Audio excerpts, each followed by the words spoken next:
अलबेले दंपति राजई हो सांवर गुरिया, अलबेले दंपति राजई हो सांवर गुरिया, अलबेले दंपति राजई हो सांवर गुरिया, अलबेले दंपति राजई हो सांवर गुरिया, अलबेले दंपति राजई हो सांवर गुरिया, अलबेले दंपति राजई हो सांवर गुरिया।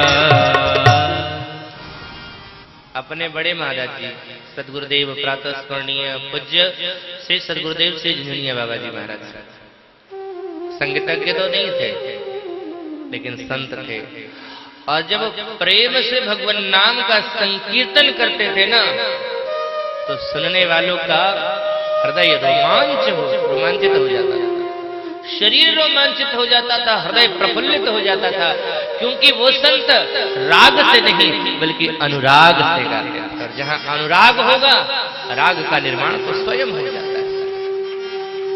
फिर राग तो खींच करके आ जाता है। तो यहां भी कृष्ण के दर्शन की लालसा है गोपियों के अंदर, रो रही हैं फिर भी रो रो दुह सुस्वर राजन, सुस्वर किस लिए रोती हैं, किस लिए? आज लोग रोते हैं दुनिया के लिए, दुनिया की संपत्ति के लिए, लेकिन ये कृष्ण दर्शन लालसा। और गोपी गीत गाया है 31वें अध्याय में गोपी गीत।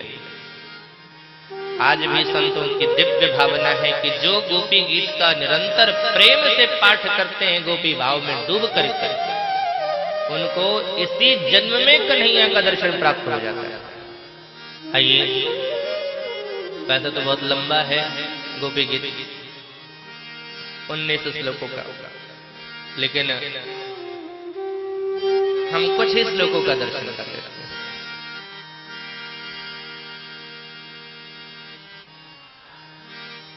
जयति तेऽधिकम् जन्मनामृत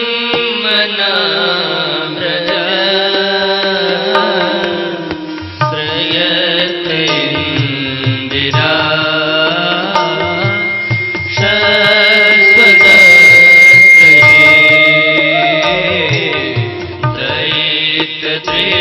दयितदृश्यता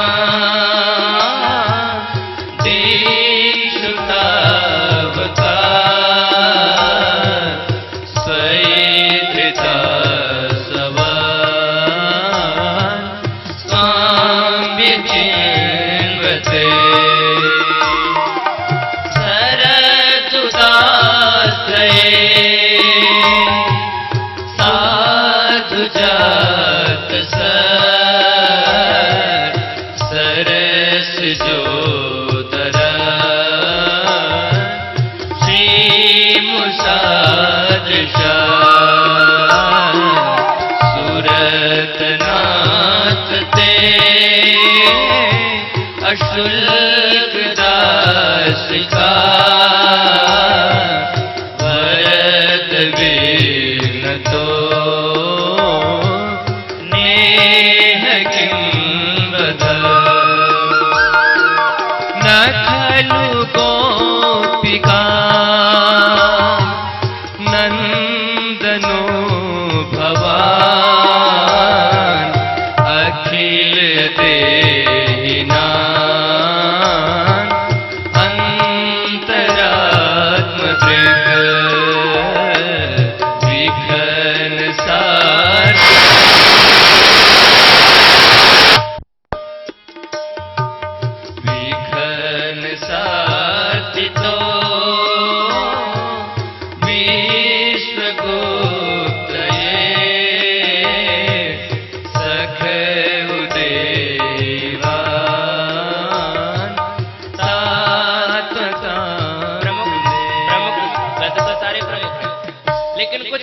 का तो दर्शन क्रम से नहीं चलते हैं।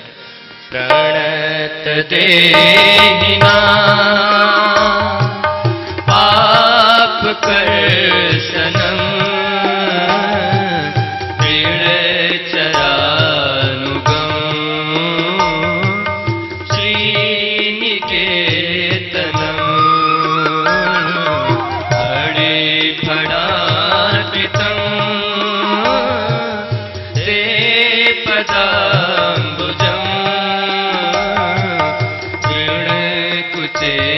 सुना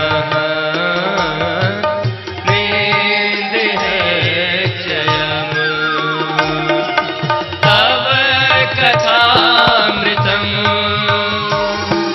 सप्त जीवनम विदितम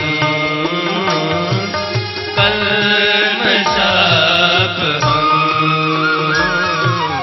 श्रवणमङ्गलम् श्रीमदाततम् भुवि विडंसिते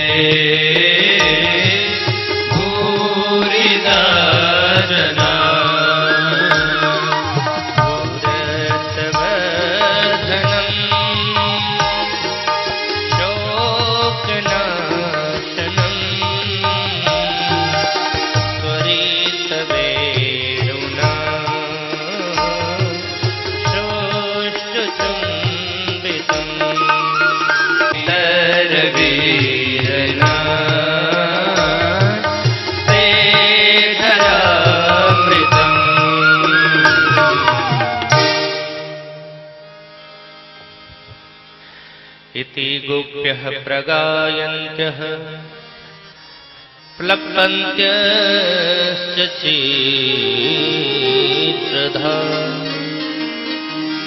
रुरुदो सुस्वर राजन् कृष्ण दर्शन लालस। बृहद व्याख्या हम नमन करते हुए उस व्याख्या को, उस श्लोक को, गोपी गीत के भावों को हृदय में धारण करते हुए आगे की ओर बढ़ते हैं। भगवान गोपियों के इस विरह से पिघल गए, सह नहीं पाए, क्योंकि गोपियों ने कहा था सरकार आपने हर जगह हमारी रक्षा करी है, इंद्र के कोप से बचाया, दावा नल से बचाया, यहां तक कि गोपियां कहती हैं अघासुर से भी हमें बचाया। अब एक बात बताओ, इंद्र के प्रकोप से तो गोपी को बचाया गया, सही है, दावा नल से भी गोपी और गोपों को भी बचाया गया, लेकिन अघासुर से कहां गोपी को बचाया गया? अघासुर से किसको बचाया? अघासुर से गोपों को बचाया। यानी कि सीधा सा तात्पर्य है कि गोप भी आत्मा से वहीं पर पहुंचे हुए हैं। ये वस्तुतः आत्मा और परमात्मा का मिलन है, किसी शरीरधारी का मिलन नहीं है। इसलिए कहा था स्वामी हरदास जी महाराज ने, पंचम भूले देह शुद्ध छठी भावना रास। देह की जहां स्मृति होगी वहां रास हो ही नहीं सकता है। रास तो देह को भूल करके होता है। और जैसे ही भगवान ने देखा कि गोपियां विरह से व्याकुल है, तो भगवान वहीं पर प्रकट हो गए। शाम विभूत शौरी स्नैमान मुखाम्बुजः पीतांबरधरस्त्रगवी साक्षात मनमत। साक्षात कामदेव को मन लज्जित करने वाले कोटि कंदर्प दर्प दलनीय सौंदर्य को लेकर के परमात्मा वहां प्रकट हो गया है। मानो कामदेव को उसने मथ करके रख दिया। मैंने पहले भी निवेदन किया है कि ये लीला काम विजय की लीला है। एक बार कामदेव भगवान के पास पहुंचा, लड़ोगे हमसे? भगवान बोले आप हमसे लड़ना चाहते हैं, क्यों? बोले नहीं, हम घूम रहे थे, अपने समान योद्धा खोज रहे थे, कोई मिला नहीं। नारद जी मिले, मैंने कहा दो दो हाथ करो। नारद ने कहा भैया अब दोबारा इच्छा नहीं होती, एक बार करके देख लिया, तो मेरे भुजाओं में खुजली हो रही है, कोई लड़े। तो नारद जी ने आपका पता बता दिया है, आप लड़ेंगे? भगवान बोले हम लड़ेंगे, लेकिन पहले ये तो देख लें कि आप कितने ताकतवर हैं। इसलिए बताइए आप किले की लड़ाई लड़ेंगे या खुले की लड़ाई लड़ेंगे? कामदेव ने कहा किले की लड़ाई का मतलब क्या होता है? बोले किले की लड़ाई मतलब बच करके, स्त्रियों से दूर रहे, समाज से दूर रहे, एकदम एकांत में भजन करते रहे, कोई व्यवस्था नहीं होवे जिससे विकार आ जावे। ये हो गई किले की लड़ाई। और खुले की लड़ाई बोले स्त्रियां भी हो, संसाधनों की सामग्री भी हो, भोग के सामान भी हो और वहां लड़ो, तो ये खुले की लड़ाई। कामदेव ने कहा किले वाली लड़ाई बहुत लड़ेंगे, ये महात्मा लोग खूब लड़ते रहते हैं, हम तो खुले की लड़ाई लड़ेंगे। आपसे दो दो हाथ करना चाहते हैं खुले में। भगवान ने कहा ठीक है, अपना हथियार दिखाओ और हम भी अपना हथियार दिखाते हैं। तो आप अपना हथियार उठाओ। कामदेव ने धनुष बाण उठाया, पुष्प का पंच बाण उठाया, कन्हैया ने भी बंशी उठाई और जैसे ही बंशी को बजाया सुन करके ही बेहोश हो गया। भगवान ने कहा वाह जी वाह, ये कैसे योद्धा हो जो हमारे हथियार को देख करके डर के बेहोश हो गए। तो भगवान ने जल छिड़क करके उसे फिर होश में लाया और होश में लाने के बाद फिर क्या किया, गोपियों के वियोग के विरह में उस काम को जलाया। फिर दर्शन देकर के अधरामृत का अमृत देकर के पुनः उसे जलाया और उसके बाद फिर से उसका मंथन कर दिया। साक्षात मनमथ इसको कहते हैं पानी पिला पिला के मारना। कामदेव को खूब पानी पिला पिला के मारे, तो ये काम विजय की लीला है।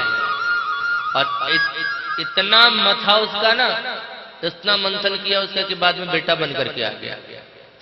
उसने पराजय स्वीकार कर लिया कि आप मेरे बाप हो, हम आपके बेटे हैं, तो बेटा बन करके वो आया। भगवान ने पुनः महारास लीला का प्रारंभ किया है। आइए हम हृदय से ही कुछ शब्दों में महारास का दर्शन कर लेते हैं। गोकुल में देखो,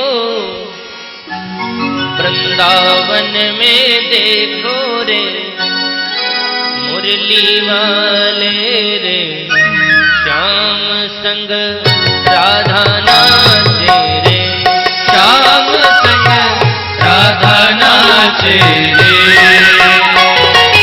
गोकुल में देखो, वृंदावन में देखो रे, मुरली वाले रे, श्याम संग राधा नाचे रे, श्याम संग राधा नाचे रे। छम छम नाचे राधा रानी, सुन के मीठी मुरलिया। छम छम नाचे राधा रानी, सुन के मीठी मुरलिया। श्याम छवि पे सब बलिहारी, बाल बाल अरु गैया।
भव